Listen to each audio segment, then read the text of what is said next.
Hello everybody, I'm going to tell you some words about modal verbs. Modal verbs or modal auxiliaries are used when a speaker wants to show his attitude to the thing or person spoken about. They can demonstrate permission, advice, necessity, deduction, and many other things. Usually, grammarians distinguish 10 modal verbs. They are can, could, may, might, will, would, shall, should, must, and ought to. There are certain rules of using modal verbs. They are as follows. Modal verbs are followed by bare infinitive, always except ought to. They never change their form. They don't add ing form or s form or any other things. They function as auxiliaries. They don't have future form, but present form can be used for future actions as well. There can be only one modal verb in a simple sentence. Modal verbs have two major functions, primary and secondary. Their primary function is fixed in most dictionaries. Thus, can and could relate mainly to ability. I can swim, I can type. May and might mean permission. For example, you may leave early. Will and would express prediction. It will rain today. Shall, after I and we, also mean prediction. For example, can we find our way home? Or, I'm sure we shall be free. Should and ought to show escapable obligation or duty. For example, you should or ought to do as you are told.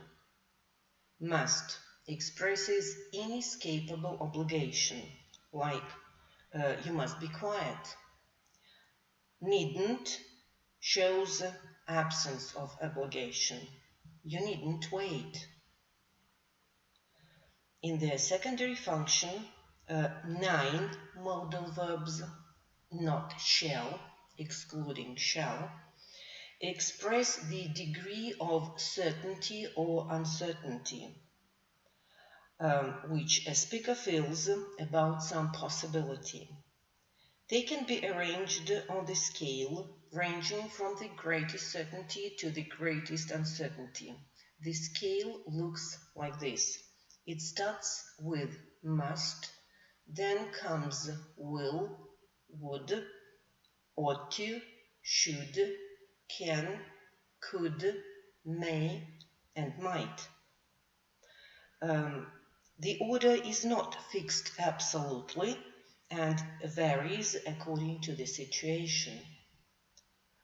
In their primary function, modal verbs have substitutes. At least some of modal verbs have these substitutes. There are finite verbs which function according to common rules. Thus, must can be substituted by have to or be to. Can has be able to, which indicates some specific ability in comparison to can and could general ability. Another substitute is manage to, which implies some obstacle which was successfully got over. Succeed in, meaning successful completion of an action, and be capable of, meaning the ability of doing something. May has 2 substitutes, to be allowed to and to be permitted to. They don't differ much in meaning with may, but mine they have a passive form. Between them, they are distinguished only in style. To be allowed to refers to neutral style, and to be permitted to is official. The next thing. In their secondary function, modal verbs demonstrate their reference to the present or past by means of the form of the infinitive which follows them. Thus, simple and continuous infinitives show that the action is in present or future.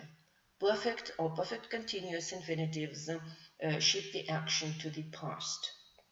For example, he must do his homework or he must be doing his homework means that the action is taking place now or in the future.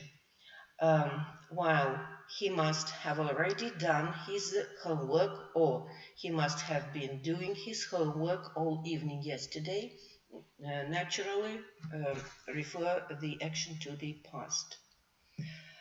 Now let us speak a bit about the meanings which modal verbs have in their secondary function.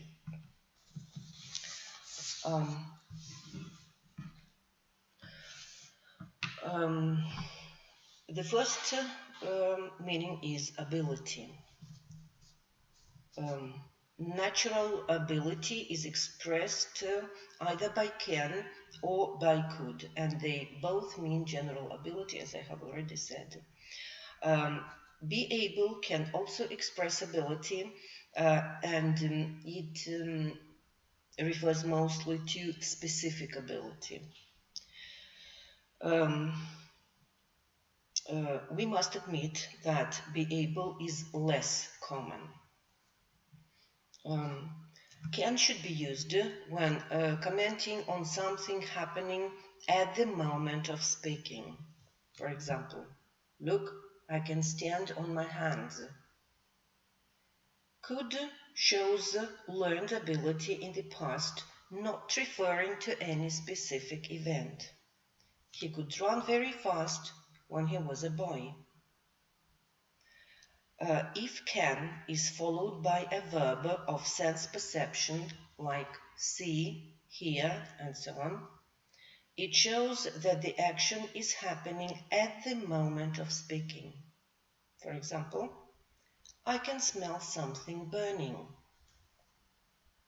The next meaning is permission and prohibition. These meanings can be expressed by can, could, may, and might. In fact, this is their hesitancy scale. Can is the commonest and most informal. For example, can I borrow your umbrella? Sounds rather neutral. Could is more hesitant and at the same time polite. And it is used to show that a person is not sure that permission will be granted. May sounds more formal and polite. For example, may I borrow your umbrella, please? Might is the most hesitant and respectful. For example, might I borrow your umbrella, please? When we ask for permission, negative forms like can't and couldn't are used to press for an affirmative answer. We grant permission with the help of can or may and refuse it with can't, mustn't, be not allowed to, be not forbidden, be not permitted, and be forbidden to. The next meaning is certainty and possibility. Certainty can be expressed by a full verb, but what concerns modal verbs, should and ought are used to express the same meaning. Must and can't express deduction. Must is used in affirmative sentences and can't in negative sentences. If we need to refer the action to the present or past, this is shown by means of infinitive, of the form of the infinitive, which follows the modal verb. Thus, simple or continuous infinitives show that the action refers to the present or future, and perfect and perfect continuous infinitives refer the action to the past. For example, he must be at home. It means that he must be at home now, and he must have been at home shows that the action was in the past. The same is with can't for negative sentences. He can't be at home, meaning now, and he can't have been at home yesterday. Modal verbs for possibility are the following. They are can, could, and might. Can is not always possible, not to mix it with other meanings, but in questions like can it be true, it expresses disbelief. It can also be used in indirect questions, like for example, I wonder where he can have left the key. Negative questions are formed with may not, might not, and can't. For example, he may not be or have been here. The scale of certainty or uncertainty looks the following way. He is at home. The most definite form is a full verb. If we start being uncertain, we start using modal verbs. So, in the first place, could comes, he could be at home, then should, he should be at home, he ought to be at home, he may be, and he might be at home. The next meaning is advisability and necessity. These meanings also range in their shades of meaning. The scale looks the following way. It starts with should, which emphasizes the opinion of the speaker, that is, in my opinion. Then comes ought to. It is slightly stronger than should. The next is had better. The meaning which it expresses is like future recommendation on a particular occasion. It usually implies some threat, warning, or urgency. The next is beam, which is usually used in instructions. Then come need and have to, both meaning necessity. The next modal verb is have got to.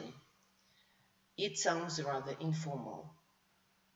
And the last one is must, which shows inescapable obligation.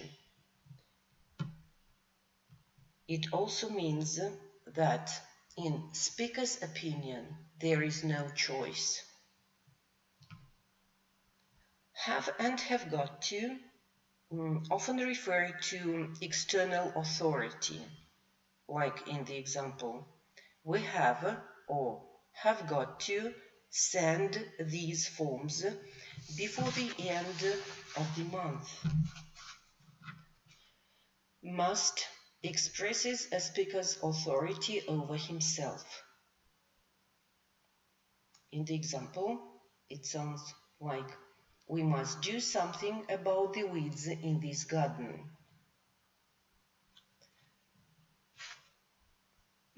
Then comes the verb need.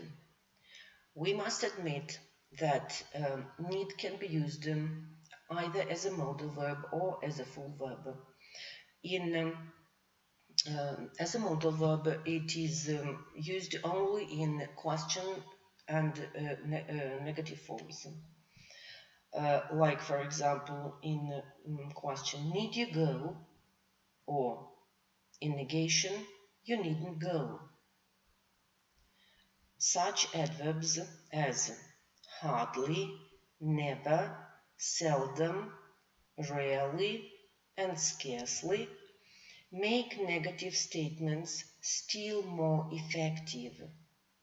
For example, I need hardly tell you how badly I feel about her departure. Need can also occur in clauses with a negative main clause. Sorry. Like in the example, I don't think you need leave yet. In negative sentences, need is used to express lack of necessity. Otherwise, it is used as a full verb. For example, I need to go to the dentist this morning. The next meaning I'm going to speak about is inadvisability and prohibition. The scale of choice looks the following way. The scale may vary according to the subjective view of the speaker, we must admit. It mostly the case when we are addressing somebody directly, meaning you and using you, or indirectly, when subjects are he, she, they. Now the scale itself. It starts with negative shouldn't. Shouldn't generally means in my opinion. Then comes oughtn't to, which refers to regulations and duties imposed from the outside. Like, for example, you oughtn't to park near the crossing. The next modal is had better, not a modal verb, but modal expression. Had better. It is stronger than the both verbs mentioned above. Its meaning is recommendation about the future action on a particular occasion. It also carries a hint of threat or warning or urgency. For example, you'd better not overtake her. The next is the verb be plus negative particle not.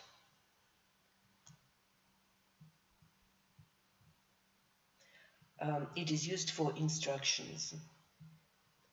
Can't also have the meaning of some instructing and is nearly as strong as mustn't.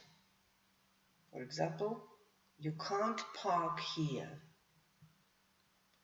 And the last one is must. Must conveys absolute prohibition. For example, you mustn't turn left, which means evidently that something is wrong with the road or there is a strong sign forbidding this turning. And the last thing I was going to speak about in this respect is modal der. The matter is that der is rather seldom used in general, but it can also be used as a full verb. I will not touch upon der as a full verb. What concerns modality, it is used in negative sentences and questions only. And it means not afraid to or have the courage to. For example, dare you do it? No, I daren't do it. We must admit that it is not common. As a modal verb, it is used to reprimand or to show strong disapproval. For example, how dare you? How dare she suggest such a thing? Or you dare raise your voice? Or just you dare? Practically all of them are followed by exclamation marks. The verb dare say, which is a combination of two verbs, dare and say, and it can be spelled as a one word or as two separate words, it doesn't matter. So the verb dare say is used only in present and with the subjects I and we. It means I suppose or it is possible. For example, I dare say you'll phone me if you're going to be late tonight. And some words about the primary function of modal verbs, which I mentioned at the beginning. These meanings are fixed in dictionaries, as I have said. Still, I want to name them. Thus, can and could relate mainly to... No, sorry, thank you. That's all I wanted to tell you. Thank you for listening.